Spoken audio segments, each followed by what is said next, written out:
سيدنا مولانا محمد dhammaan ummadda muslimiinta meel kastoo joogtaan salaanta islaamka aan idinku salaamay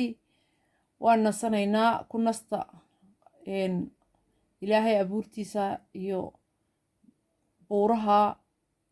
xayawaanka ilaahay siduu u sameeyey maasha allah dhagiinana yar amaahiya waa sheekadii qarniga oo sii socota maasha allah qarad waa gabadh soomaaliyeed 25 jir baarka fidhatay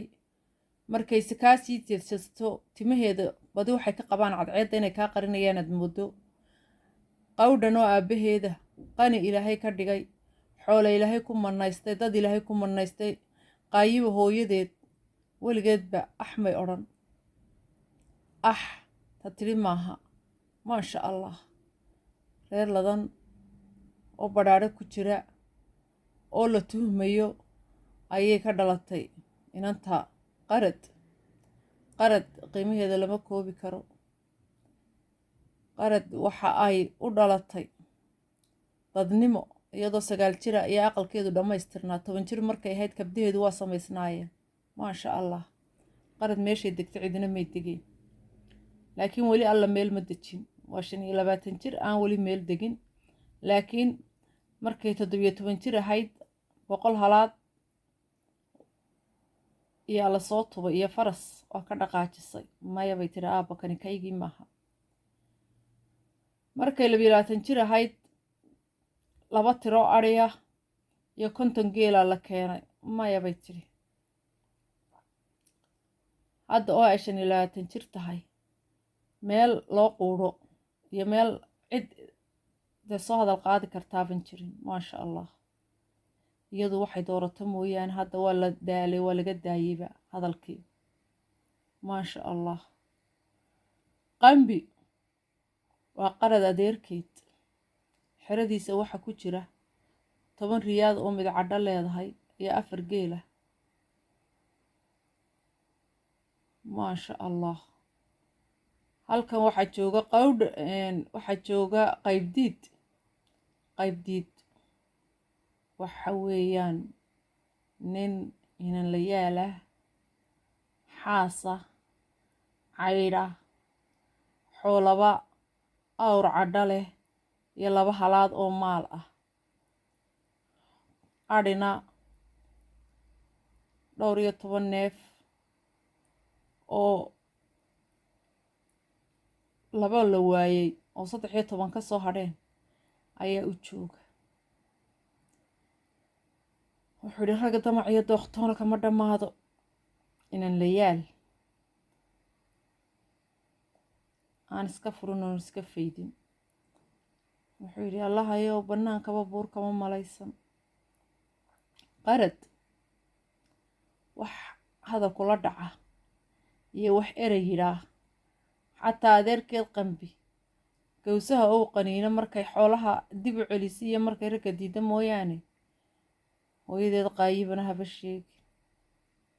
markay 9 jir ahayd buu aqalkeedu cawsaska googooska 9 googoosa iyo 2 isku jooga ayay 9 jirkii lahayd markay 15 jir ahayd kabdaha aqalka iyo qobtalka iyo meel wal iyo xidh waa u dhammaa maasha allah ilaahay wax qof barakeeyay bay ahayd oo iyadoo yar barbaartay qarad markay dhalinyaradu u soo ciyaar tagaan bay qaradee inaadeer qiimaha aad leedahay marka halkaasi ciyaarta uga jiibiyaan qaradse weli keedii ma imanin qawdhanna natiijada soo socota iyo ta allah iyo calaf wuxuu noqdo waa iska sugayaa qaayibana qabow dadnimo hooyanimo waalidnimo maasha allah maamo aan weligeed cid ka nixinin oo reerkeeda reer agdegay aan weli gaajoonin oo martirsoorka iyo sharafta aan la malayn karin bay ahayd qaybdiid markasta oo arrinkaasi iyo 100 halaad lasoo tuwaba qalbigiisu waa madoobaa aad iyo aad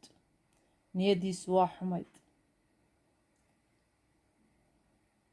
kani may xumaato buu qaadiyey batroolku daato aad iyo aad buu uga xumaan jiray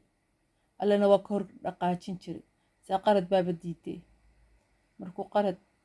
oo gashaantiya oon weli la guursan kuu ku sii kordhayo ilaa habluhu berigii hore hadday in yar joogaan qiimahooda hoos baa u dhici jiraye isaga qaybdiid sanadkaa farxaddiisa reerka yaa halkay degaanba meesha ugu dambaysu ka degi jiray siduu qosolkiisa cidi u arag dhowlaka caddays iyo bihibihi buu kula noolaa laakiin adeerkeed qambi isaga muraayad qalbiga wuu daxalaysan jiray waayo dee adeer aan xoolo badan haysan waa la fahmi karaa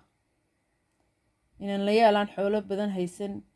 laakiin ku socdo meel u og yahayna hawsheeda kale ayuu wati wixii wax haystaba ilaahay maasha allah guga intaan laa buri guga xiga intaan la qaybdiid waa adkaysan waaye jacayl baa madax maray maskaxdiisa wareejiyey qarad habeenkay 17 jir ahayd qiimaheeduu garanayay habeenkay 15 jir ahayd qiimaheeduu yaqaanay quruxdeedaa qaatay qaybdiid waa adkaysan waaye qaybdiid marka wuxuu soo dhigtay qoorta qarad baa afka usoo dhuubay qaradey intaasoo nin baa diiday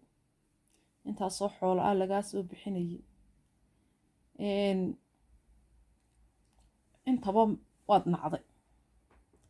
aniguna ilaa habeenkaad yarayd markaa qaybdiid waa garhmadoobe rag qaybdiid waa garhmadoobe rag markay ragga ugu quruxda badan yihiin maasha allah reerka la yaala inaan ka qaba aan xoolo aan hayninba buuran laakiin waqti fiican oo waqtiga ragga u quruxda badan yihiin ku jira maasha allah qaybdiid kalgacal buu la oomanaa habeenkay 15 jir ahayd 12 jir ahayd waa arkaaye markay 16 jir ahayd waa arkaaye saddexda gooree geela loo soo fadhiistay waa arkaaye mar walba farxaddiisu way badnayd mar waloo geelaa la celiyana horaan soo sheegnay waa qadhaadheed hadda jacayl muddo dheer u gaaxinayay ayaa ku soo rogmaday qaybdiid badku iskeenay allahayo wuu yidhi bannaankaba buur kama malaysan qaayibo reerka qaybdiid oo xanaanayn jirtay waa u roonayd reerka inan buu ka qabay maasha allah aad iyo aad ayaa la iskugu roonaa